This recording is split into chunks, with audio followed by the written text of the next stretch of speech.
Boa tarde, todos e todas presentes. Eu sou a Vanessa, estou aqui na mesa Memória e Diversidade, a contribuição da literatura, com os participantes Elci Lopes, Roberto Márcio e Marcos Paulo Macedo. Vou iniciar fazendo minha autodescrição. Eu sou uma mulher branca, uso óculos de grau, cabelos loiros até os ombros. Estou vestindo uma camisa jeans preta e uma saia preta também. Neste momento, também vou passar a fala para os autores aqui presentes, para que possa também fazer sua autodescrição e também contar um pouquinho sobre vocês antes da gente começar a mesa. Pode ser? Boa tarde. Eu sou Elci Lopes, de Nova Lima, em Minas Gerais. Eu sou parda. Tenho os cabelos curtos, com franja, olhos verdes. Estou vestindo um vestido marrom, um casaco com a manga bege e estampado de marrom na frente. Eu sou professora aposentada e há muito tempo eu escrevo, mas eu nunca havia escrito um livro solo. Eu participava de coletâneas, antologias. Já participei de mais de 100. Então, no ano de 2016, que eu publiquei o primeiro livro solo. Como professora, eu sou graduada em literatura brasileira, mas eu sempre dei aula de literatura infantil. Então, eu publiquei esse primeiro livro, Aves Brasileiras de A a Z, onde tem, para cada letra, tem uma ave. E são aldravias. É uma poesia nova, criada em Mariana, com 6 palavras. E depois, no ano seguinte, 2017, eu publiquei também de aldravias, Plantas Ornamentais de A a Z. É um livro que tem a aldravia e uma foto para colorir.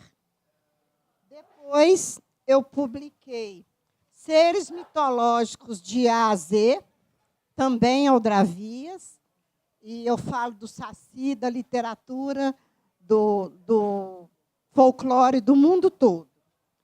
E faz 2 anos que eu publiquei esse aqui.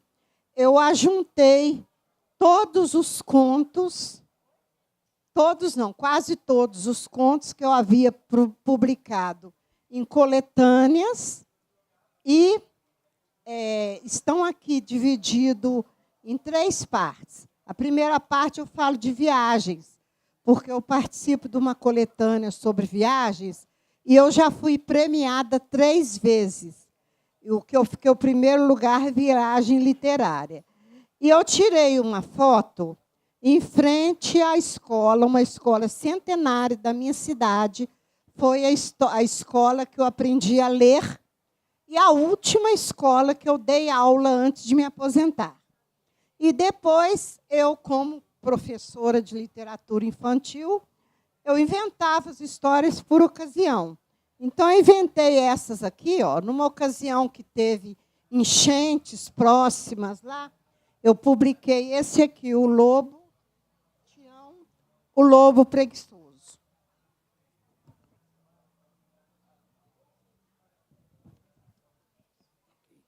Boa tarde, eu sou Roberto Márcio, sou um homem pardo, moreno, pardo, baixo, cabelo curto, uso barba e estou usando uma calça azul, claro, uma camisa amarela, estou usando um boné e então eu sou também de Nova Lima, como a Elci, mas resido em Belo Horizonte há bastante tempo.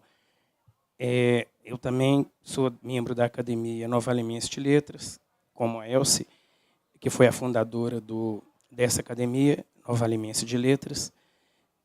Minha formação é em Letras, pela UFMG, em 1989, e fiz mestrado no Cefet, em BH também, em Educação Tecnológica, em 2009. E eu sempre fui professor de inglês e tradutor. Eu nunca me imaginei como escritor, nunca planejei isso. Foi uma coisa que surgiu assim meio inesperadamente na minha vida, justamente durante a pandemia. E por causa da pandemia eu comecei a escrever primeiro sobre meus relatos de viagem, minhas viagens. Então, Relatos de Viagem acabou se tornando um livro de crônicas de viagem. E daí eu não parei mais de escrever. Deu muito certo, eu gostei.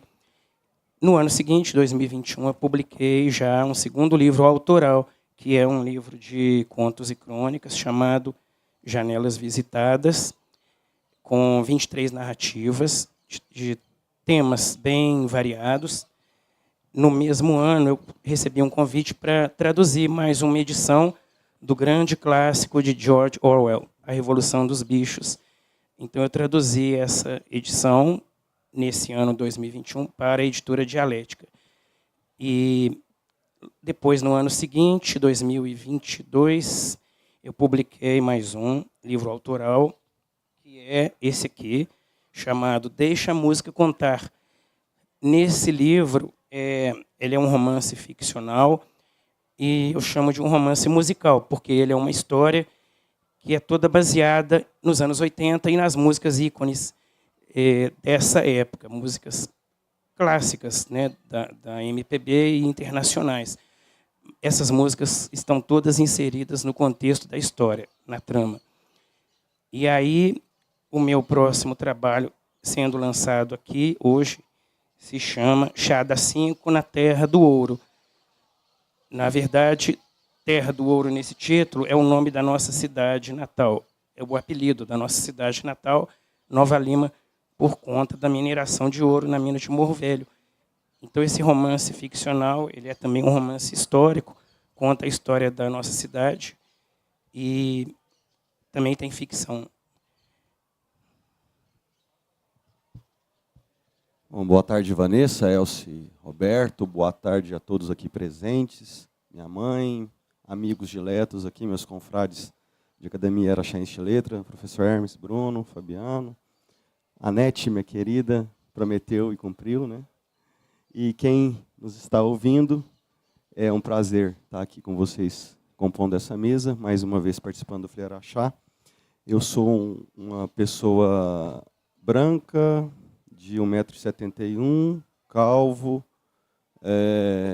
relativamente magro. Estou trajando uma camisa preta e uma calça verde-oliva e um coturno preto. Eu sou promotor de justiça aqui em Araxá, tem quase 20 anos, e comecei a me interessar por escrita desde sempre, mas a escrita apareceu na minha vida de uma maneira profissional.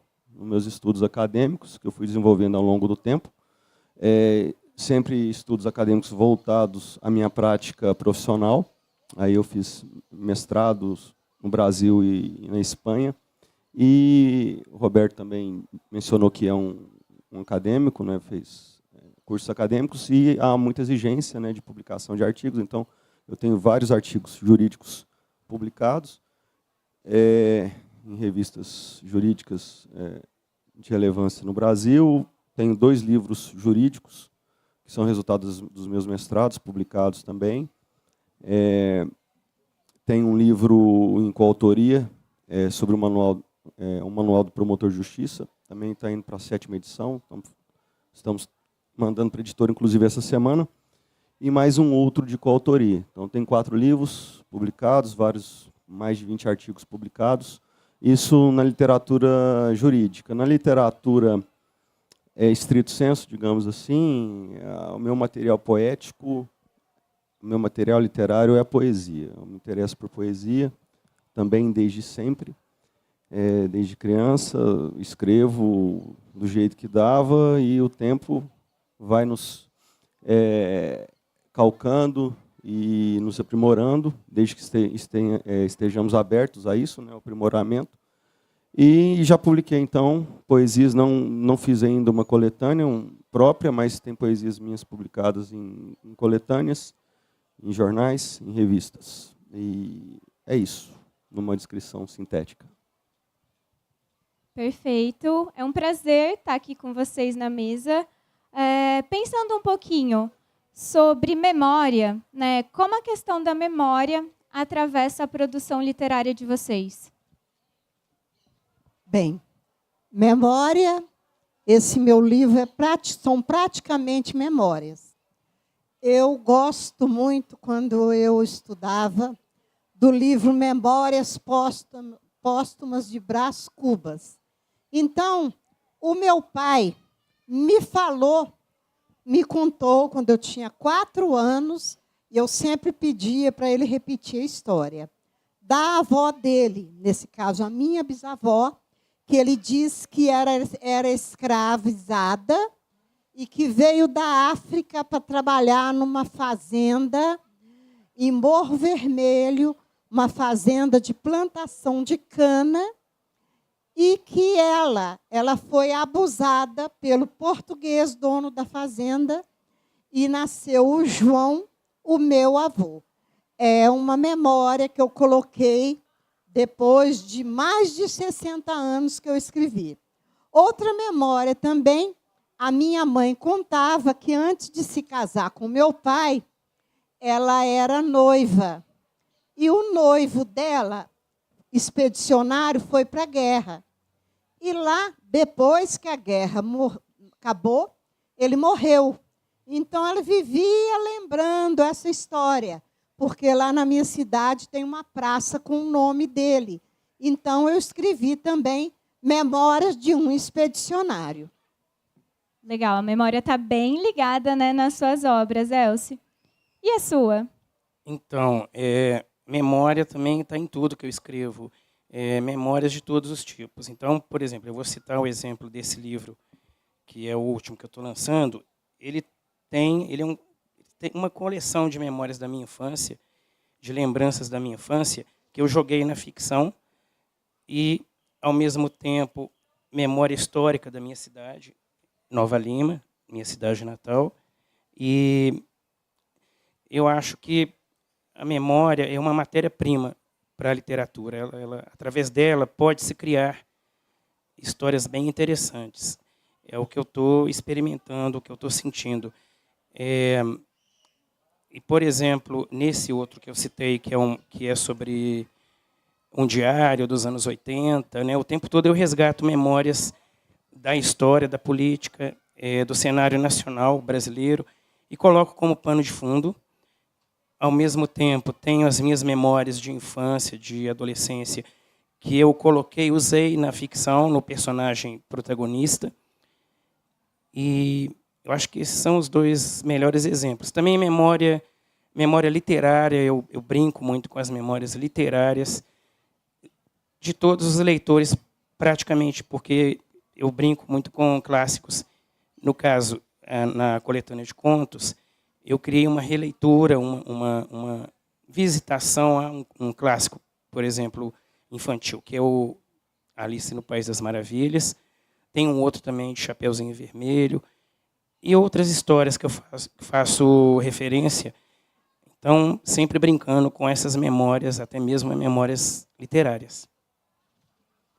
Legal, legal. E você? Bom, posso, para chegar no específico em mim, falar um pouco do geral? Claro.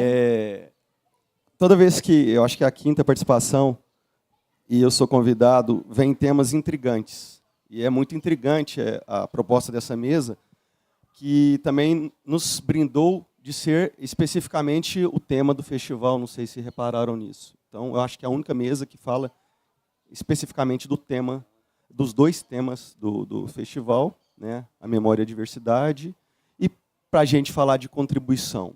E a principal contribuição que a memória dá, que a literatura dá para a memória, para mim, pensando sobre isso, é uma contribuição coletiva, é um registro da história e da cultura de um povo. Por isso sabemos tanto da Grécia, por exemplo, e de Roma, porque tiveram grandes historiadores, grandes dramaturgos. Por isso sabemos tão pouco do que se chama pré-história, que antes dos europeus chegarem na América, porque não há registro. histórico escrito sobre essa história. Então, há uma importância fundamental no registro cultural histórico de uma nação e na própria formação do que nós somos hoje. Por que nós somos tão gregos e tão romanos? Porque isso foi registrado pela literatura. E essa é uma contribuição, e eu pensei também em duas relações diretas que a memória tem com a literatura. Uma é um pressuposto básico, o Márcio acabou de falar aqui, Roberto Márcio. Tudo é memória. Porque a literatura, ela é um a posteriori. Você senta para escrever. Então, para você fazer isso, você tem que se utilizar da sua memória. Então, sem uma construção racional, ainda que seja uma literatura irracional, surreal, que é uma literatura racionalmente inconsciente, mas há um uso do que está na sua memória inconsciente, ela é um pressuposto básico de toda e qualquer literatura. E, para além disso, também, como o Roberto também disse, é um material. Tanto que existem ramos específicos literários, né? Vocês mesmos mencionaram que os utilizam, romances históricos, relatos de viagem. E a literatura memorialística é uma literatura muito importante, mesmo, mencionei os romanos e os gregos, é um ramo fundamental da literatura mundial. Portanto, existem essas, pelo menos, né, sinteticamente, duas relações diretas e uma contribuição fundamental para a história da humanidade, a utilização da memória pela literatura. Bom, desse geral para o meu específico, eu utilizo muito na minha poesia as memórias. Trabalho muito o sentimento, e o que me traz o sentimento, no momento que eu sento para escrever, a memória busca algum sentimento que eu vivi em algum momento e eu tento transcrever esse sentimento em palavras. Então, é uma situação muito forte, muito presente, enquanto matéria-prima, e mais do que matéria-prima, enquanto uma forma de trabalhar a minha poesia, a utilização da memória. Perfeito. Eu vi que vocês também citaram sobre os clássicos, né? Queria entender o que os clássicos deixaram para vocês, né? Porque o clássico também é uma memória, né? Uma memória. Como que ficamos na memória, como não somos passageiros, e também citando um pouquinho a relação dos clássicos na literatura de vocês ou na vida de vocês. Bem, como eu fiz uma pós-graduação em literatura brasileira, eu falo muito dos escritores brasileiros. Então, esse livro, eu dei para ele o nome de Viagem Literária. Viagem Literária é um conto que eu fui classificada em primeiro lugar, e que viagem literária é essa? Eu me imaginei, né, viajando, eu imaginei assim, Minas Gerais tem 853 municípios. Eu acho bem difícil eu conhecer todos. Mas aí eu escrevi uma história que eu saí acompanhada de um Geraldo Giramundo, que é o personagem de Fernando Sabino, o grande mentecapto. Eu me imaginei viajando com ele pelas cidades mineiras. Em Nova Lima, que nós temos um escritor famoso, que foi presidente da Academia Brasileira de Letras, o Augusto de Lima. Eu imaginei passando em Sabará, encontrando com Lúcia Machado de Almeida, em Cordisburgo com Guimarães Rosas, e assim por diante. Viajei até chegar em Juiz de Fora, porque nisso eu passei também por Itabira com Carlos Drummond de Andrade, e em Juiz de Fora foi o lugar que eu parei. Por quê? Em Juiz de Fora foi criada a Academia Mineira de Letras, né? há mais de 100 anos, ela foi criada num dia de Natal, né, por alguns escritores de Juiz de Fora, só depois que ela foi transferida para Belo Horizonte. Então, os clássicos, para mim, são os brasileiros. E eu fundei 2 clubes de leitura para a gente ler livros de brasileiros. Então, um dos clubes de leitura já tem 11 anos e o outro 7. Então, a gente já leu Machado de Assis, Clarice Lispector, Jorge Amado, Fernando Sabino, e assim por diante. Então, os clássicos, para mim, no caso, que eu não quer dizer que a gente não vá ler outros escritores, mas a maioria que a gente lê são os clássicos brasileiros. Mas nada melhor que a gente ler os brasileiros, né, gente? Vamos combinar.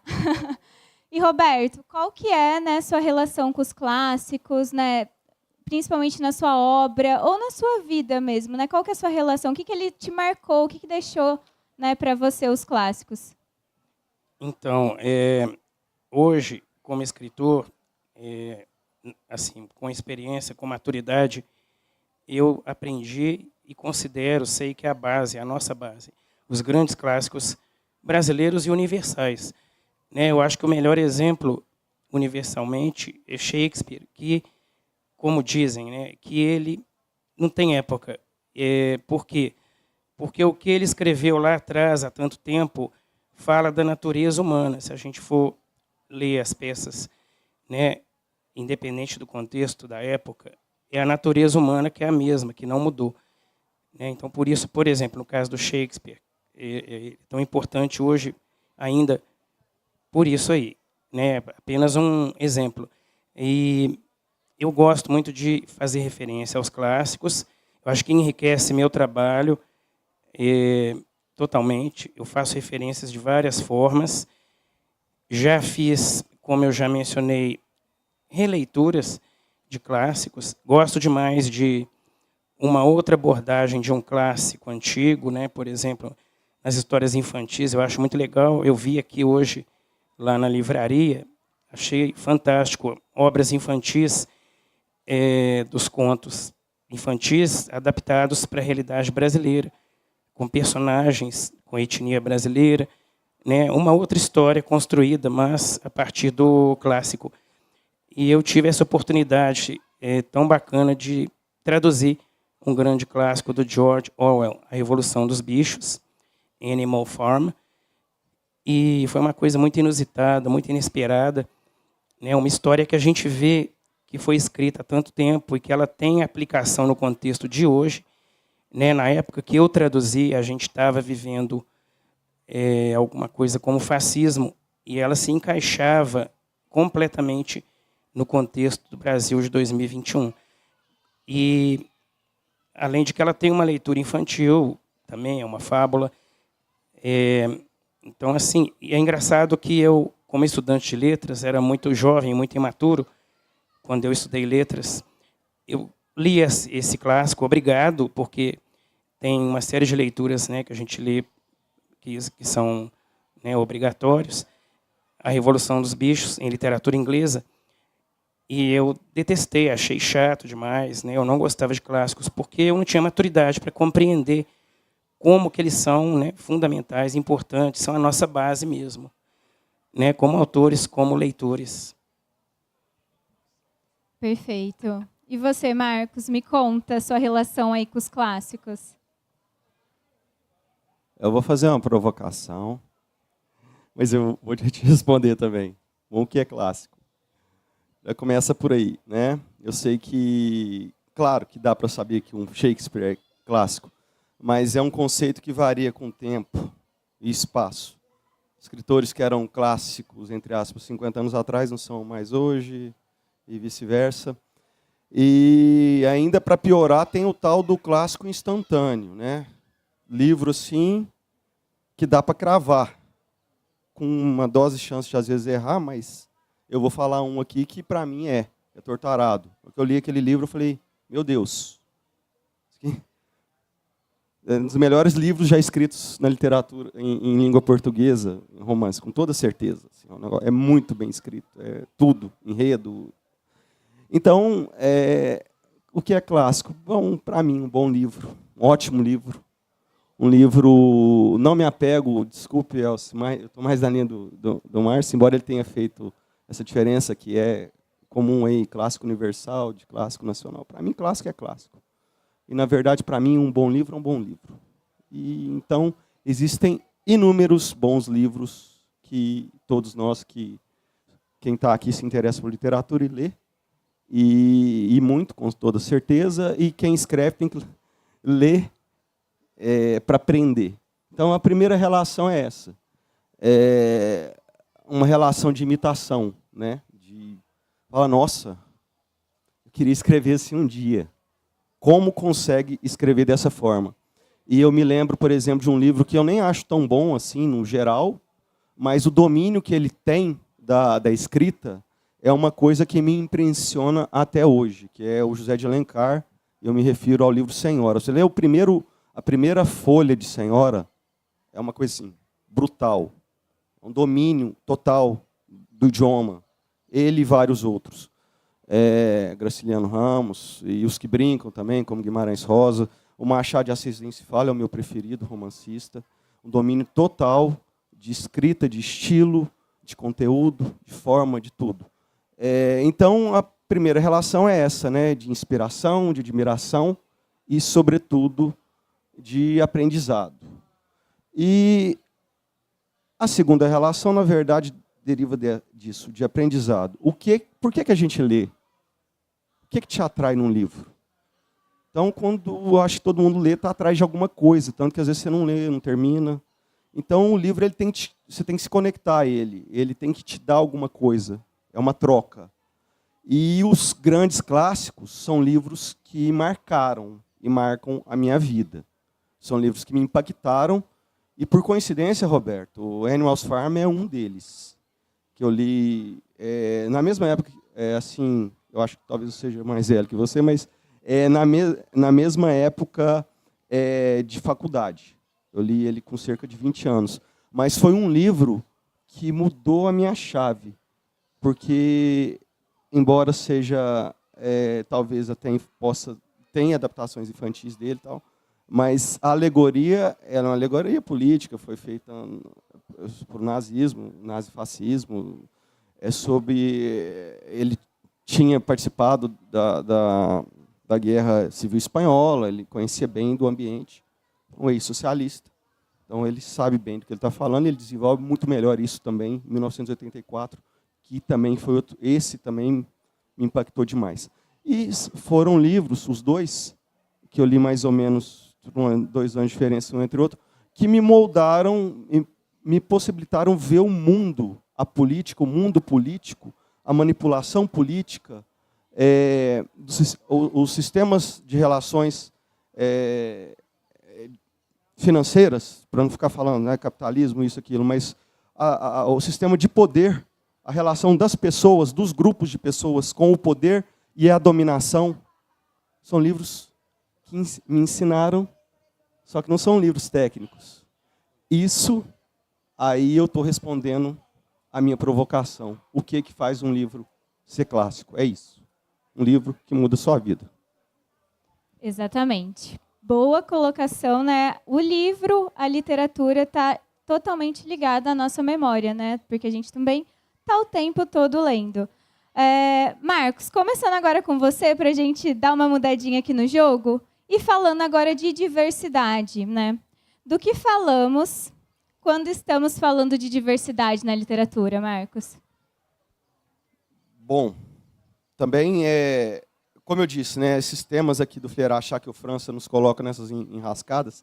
Muito obrigado, viu, pelo convite mais uma vez. Você não estava aqui e eu comecei falando disso, que são temas muito intrigantes e que me obrigam a pensar sobre eles, apesar de eu não ser um estudioso da literatura formalmente, como o Roberto, acho que você também, Vanessa, formado em letras, mestrado, etc., o professor Hermes aqui. Mas eu, enquanto leitor, enquanto ser pensante, consigo, talvez, estabelecer algumas conexões, que é o que eu estou tentando fazer aqui. Bom, diversidade é um tema genérico, né? Bem genérico, acho que memória é muito mais específico. Mas o que eu vejo de diversidade é a garantia da igualdade entre as pessoas. Quando esse link de relação de literatura com diversidade, para mim, fala disso. O que me vem na cabeça é isso, exatamente. A literatura sendo usada como uma forma de garantir a igualdade entre todos ou de denunciar a desigualdade. E aí a literatura é plena disso também, né? Acho que a principal contribuição da literatura na diversidade é isso, é denunciar, né, a desigualdade e a necessidade da garantia da igualdade entre todos nós, seres humanos, a garantia dessa diversidade. Então, a diversidade, para mim, é fundamental. Eu sou naturalmente eclético em tudo, então faz parte do meu estilo como escritor, em tudo que eu escrevi, sempre vai fazer parte.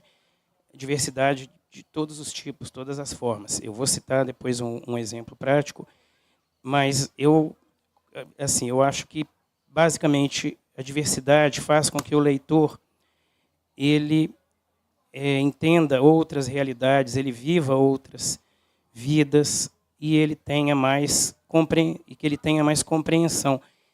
Ele lendo sobre essas outras situações dos personagens, por exemplo, né, na diversidade, o leitor ele vai aprender, eu acho que deve ser o objetivo na literatura, o leitor aprender a respeitar, aprender a valorizar a diversidade, ver que existem outros mundos, outras vivências, né? Então a literatura ela pode mostrar isso, ela pode ser usada para isso.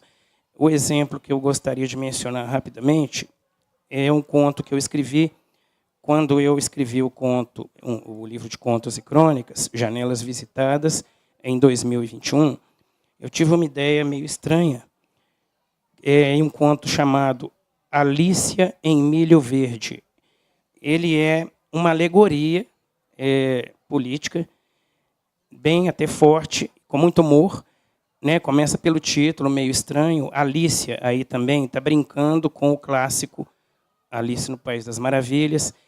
E daí eu até criei personagens com os nomes dos personagens originais da história, Chapeleiro, Gato, mas num outro contexto completamente diferente. Nos dias de hoje, digamos assim, mas num país imaginário que eu inventei nessa história, que eu criei, mas com o objetivo, né, de alegoria política. Na verdade, pelo meu sentimento de não aceitação de ditadura, de fascismo, em 2021 estava muito forte. Então, nessa história, que é uma brincadeira, né, eu usei a diversidade porque eu criei lá na história uma governante que era homofóbica, que era preconceituosa, racista, que tinha discursos, né, muito pesados, muito negativos. E aí eu criei personagens da diversidade na turma da Alicia, que é uma ativista, a protagonista. Ela é uma ativista que ela e a turma dela, que tem nomes dos personagens do conto infantil, esses amigos dela são da diversidade em todas as suas formas. Cada um tem uma característica e todos se revoltaram contra essa ditadura nesse país imaginário. E a história tem toda uma mensagem de anti-racismo, anti-homofobia, anti-intolerância religiosa e anti-ditadura, fascismo. Então eu usei a diversidade nessa ficção, nesse conto. Bem, até o ano de 2004, eu trabalhei na Secretaria de Educação. Antes disso, na minha cidade, tinha várias escolas municipais, de 1º ao 5º ano, e tinha uma escola de educação especial. Os alunos com qualquer problema especial iam para essa escola. Então, eu não lembro exatamente que ano as crianças começaram os pais teriam o direito de escolher se elas iam estudar na escola de educação especial ou se iam estudar junto com os alunos ditos normais. Então, aí, eu escrevi a respeito, eu tenho um texto que eu falo das crianças autistas que eu encontrei, porque até então eu nunca ouvia falar sobre o que era autismo e o que significava. Porque as crianças com síndrome de Down está na fisionomia delas, mas autistas não. Então, eu escrevi, eu era contadora de histórias, e cada sala que eu entrava, que eu via uma criança lá no fundo, com uma professora do lado. Aí eu prestava atenção, e aí eu resolvi, tem um texto meu, neste livro aqui, que eu falo das crianças autistas, e outro que eu falo das crianças com síndrome de Down, que agora estão inseridas nas escolas públicas. E eu vou dizer para vocês que é muito difícil, que chegou uma lei e a gente não estava preparada para seguir essa lei. Ainda continua sem estar preparado. A gente ainda tem que aprender muito. Perfeito. É extremamente importante, né, que a gente se veja nos personagens, que a gente se sinta no lugar do outro, né? Acho que essa também é uma contribuição da literatura. Voltando com você, Marcos, falando um pouquinho agora de diversidade e também sobre literatura no geral. Como lidar quando obras são censuradas, né? Tivemos um caso recente, por exemplo, do Jefferson Tenório, que teve uma obra censurada, né? Como lidar, né, quando obras contemporâneas, né, ainda estamos enfrentando a censura. O que você acha sobre isso? Conta um pouquinho. Como lidar é guerrear, combater, não aceitar, protestar, tudo também de uma maneira democrática. Porque nós não podemos adotar práticas fascistas, nazistas. Então, a democracia ela tem que ser respeitada e a censura ela é um ato que viola a Constituição da República. Então, ela não pode ser feita. Temos mecanismos jurídicos de combater isso, eu digo em termos de processo, mas temos também, como cidadão, o direito também constitucionalmente garantido de protestar, de falar. Então, é isso. Não aceitar. Não passarão. Exatamente, concordo 100% com suas palavras, Marcos. Combater de todas as formas é inaceitável, é perigoso, né? A censura na literatura e nas artes em geral, né? E talvez uma única forma, não de censura, mas uma outra palavra, um controle talvez em escolas com crianças muito pequenas, aí sim justifica naquele momento crianças muito pequenas não terem acesso talvez a determinadas obras. Não seria isso uma censura, né? Mas isso é uma outra coisa, um controle necessário, né? Mas eu acho que chega num ponto que o leitor não deve ter nenhum tipo de censura, ele deve ser livre para ler o que ele quer, né? Eu acho que todo tipo de leitura é válido e eu acho que é inaceitável, não tem como, é inadmissível mesmo censura na literatura. Eu coordeno 2 clubes de leitura, né? E esse mês a gente lê um livro por mês, ou ultimamente a gente está lendo escritor. Então, aí a gente tem no início do mês tem as reuniões. A gente está lendo Machado de Assis. Machado de Assis não, Monteiro Lobato. Então, Monteiro Lobato, falam-se muito dele, da tia Anastácia, fala das coisas. Então, o livro que eu comecei a ler, eu acho que vai dar muito o que falar. Em 1926, ele escreveu O Presidente Negro. Eu fico imaginando assim, né? Eu não sei o que vai acontecer na reunião, porque nos clubes de leitura tem diversas pessoas Tem uns que aceitam, outros discordam. Tem muita discussão, mas é uma discussão sadia. Então, eu, nas minhas primeiras aulas de literatura infantil, o que eu levei para os alunos foi Monteiro Lobato. E as crianças não veem nada para quererem proibir os livros de Monteiro Lobato. Elas aceitam muito bem. Quem é que discorda são os adultos, né? Então, eu espero, na próxima reunião, ver o que vai acontecer. Porque cada leitor vai ler uma obra diferente de Monteiro Lobato. Já estou ansiosa para ver.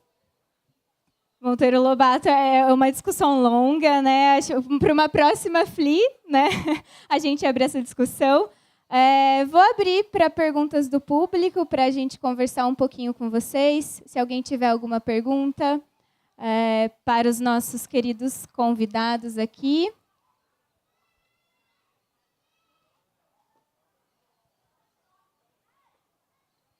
Gente, vocês estão tímidos?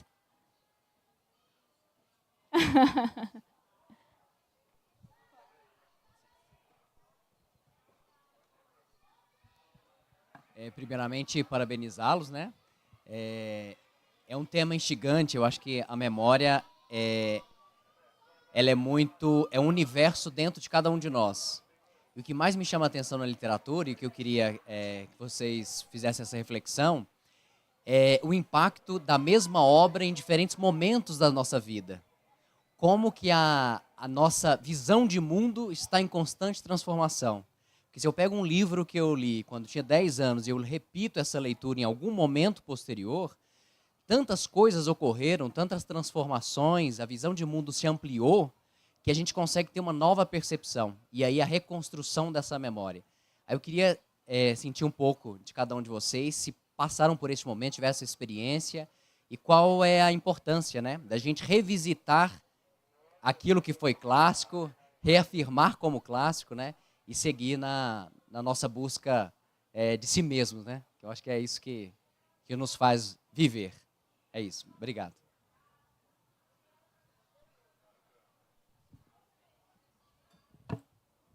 Para mim? Bom, Bruno, a minha resposta talvez vai te frustrar, porque eu faço isso pela negação. Eu me lembrei agora da primeira página também de um grandíssimo livro, que infelizmente eu acho que está esgotado aqui no Brasil, que eu li na época de faculdade também, que uma amiga me emprestou, e já era um livro antigo, que é a autobiografia do Luis Buñuel, cineasta espanhol, o que eu mais gosto. E aí ele começa falando assim, olha, eu vou contar o que minha memória fala que não necessariamente o que aconteceu. A gente que é do direito, e você talvez tenha outros aqui, sabe disso, que a testemunha é uma das piores provas que tem, porque a memória falha. De modo que eu prefiro ficar com a minha memória boa de um grande livro, eu já passei por isso, do que arriscar, relê-lo e me decepcionar. Não foi tudo isso. E isso vale para o grande livro e para o grande filme também. Isso já aconteceu várias vezes comigo em filmes. Então, eu vi um filme assim, nossa, espetacular. Espetacular mesmo. Já vi outros que eu consegui rever também. Por exemplo, Apocalipse Now é um filme que, toda vez que eu vejo, é um tema também que eu gosto muito, do fascismo, né, da dominação, quer dizer, da luta contra isso, da sociedade te dominando e tal. E nesse caso específico, de um homem se perdendo dentro desse sistema de dominação e dentro daquela violência crua. Então, é um baita de um filme. Mas eu evito de reviver experiências boas para não deixar. Porque eu concordo com o Buñuel. Mais vale o que a minha memória me deixou de bom daquele momento, daquela experiência, do que eu tentar reviver aquela experiência. Aliás, Drummond tem um poema disso também, só que é sobre o ato de escrever. Não tente buscar as palavras perdidas. Você teve uma ideia e não pôs, depois não adianta ir atrás. Então, assim, bola para frente. E outra coisa também nessa linha. Tem tantos e tantos e tantos livros que eu quero ler na minha vida que até agora eu não me permiti ficar relendo. Eu sempre estou em busca de outras coisas, de outras experiências, de outras literaturas. Então, lendo, sei lá, já li, né, literatura russa, tudo bem, Sal? Polonesa, e vai, né, tentando coisas. Japonês também. Escritor muito bom, que me fugiu o nome, indiquei para o França. Kafka, à beira-mar. Muito bom, Contando Carneiros. Nossa, ele é cotado para ganhar o Nobel. Japonês, sensacional. Então, eu estou atrás de novas experiências, ao invés de tentar reviver experiências que já foram boas. Ou seja, elas já me marcaram e já contribuíram para a minha formação e para a minha vida. Talvez não tenha mais nada para fazer. Pode ser que sim, mas a chance de não é muito maior que de sim, então eu prefiro partir para outra.